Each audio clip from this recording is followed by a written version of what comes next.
Coucou tout le monde, aujourd'hui je vous retrouve pour une nouvelle vidéo. Je vous avais demandé de me poser des questions sur Instagram pour faire une vidéo concernant l'habitat du cochon d'Inde en intérieur et en extérieur. Du coup je vais tout simplement venir y répondre aujourd'hui.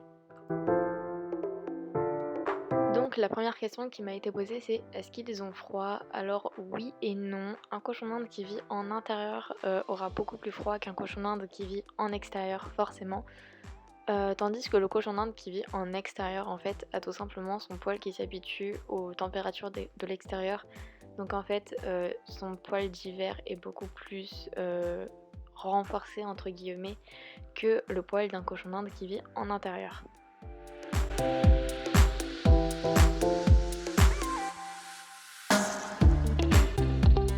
Ensuite, on m'a demandé ce que je préférais niveau nettoyage, intérieur, extérieur, ainsi que les points forts et faibles. Je vais pas du tout vous le cacher, je préfère largement le nettoyage en extérieur, je trouve ça beaucoup plus pratique et alors qu'en fait, pour le nettoyage en intérieur, il y a forcément l'odeur qui dérange, hein, voilà, parce qu'en plus j'ai des cochons d'Inde mâles en intérieur et les mâles sentent beaucoup plus que les femelles. Mais je trouve ça beaucoup plus simple en extérieur, beaucoup moins contraignant. Alors, du coup, je dirais extérieur sans hésiter. I travel there, looking around for you. I kiss you there, longing for you. Alors, est-ce que ça influence sur la sociabilité? Selon moi, oui.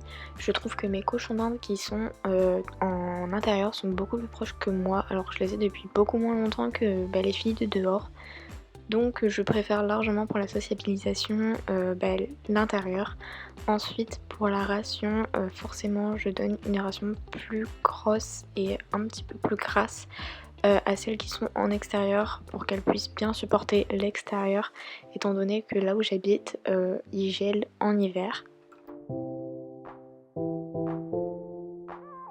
travel there to the place I fell in love. I took your hand, my heartbeat started right. Plus complexe de gérer les températures en intérieur ou en extérieur. Je trouve que c'est beaucoup plus compliqué en intérieur parce qu'un petit courant d'air peut être fatal.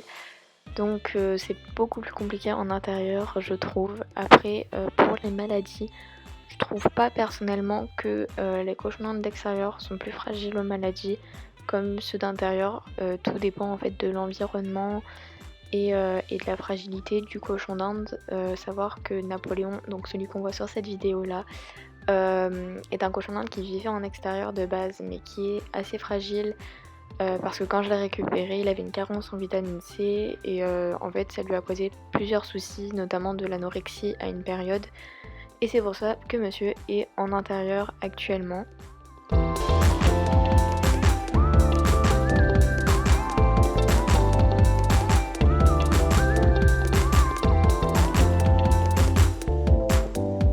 Les cochons d'Inde sont-ils propres? Alors, personnellement, les miens ne le sont pas vraiment. En fait, en général, ils font leurs besoins pendant qu'ils mangent et qu'ils dorment. Donc en fait, j'essaie tout simplement de mettre leur nourriture à proximité de, de leur bac à litière et après de mettre, un bac à litière sous leur cabane. Donc voilà. Et pour finir cette vidéo, est-ce que le cochon d'Inde pousse-t-il des cris la nuit? Alors il n'est pas censé en pousser parce que c'est un animal diurne, donc en fait il dort la nuit. Mais avec mon rythme scolaire, c'est vrai que Napoléon a un petit peu copié sur moi, c'est-à-dire qu'il se couche tard et se lève tôt. Donc du coup, il crie un petit peu le soir avant que j'aille me coucher et il crie vachement le matin assez tôt pour avoir à manger parce que monsieur a faim et c'est un cochon d'Inde qui réclame énormément d'attention et de nourriture. You there, longing for you.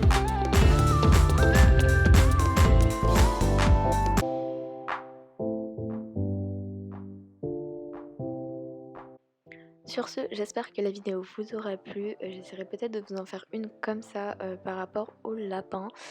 Donc du coup, voilà, je vous retrouve pour une prochaine vidéo. Looking around for you. I kiss you there, longing for